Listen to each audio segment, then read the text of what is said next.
or magawin yung mga ganyang bagay, mga kademonyong ganyan, sana isip mo yung may mga ganong possibilities, consequences sa buhay. Hindi ka ba natakot sa mga nag-cheat niyo, tapos pinapost? So, yun nga yung gagawin mo. Hindi ko alam. Ay, nasa 50-50 pa rin talaga eh, actually. Ang gusto ko na talaga purpose, malaman ng boyfriend mo. Sobrang lala kasi nang gagawin mo Phoenix man. So, hindi mo lala yung ginawa mo. Malala sa'yo. Alam mo yun? Wala na sa patimbangan. Alam Yes, ko, consequences. kung nasasaktan ka doon, I'm sorry. Pinakapati natin yung Kung- joyride mo.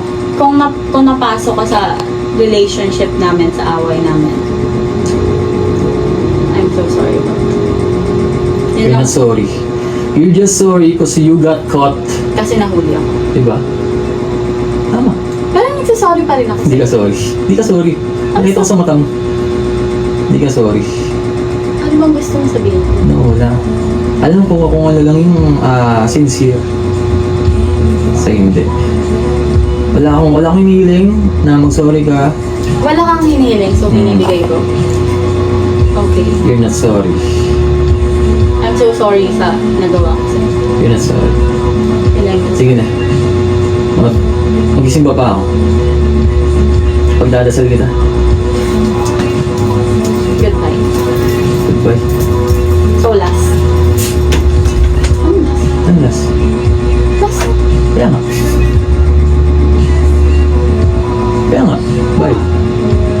Ano muna natin? Wala lang. Tinitingnan lang kita. Kasi ngayon lang ito nakikita. Ito yung last time. Thank you. And thank you sa mga ginawa mo.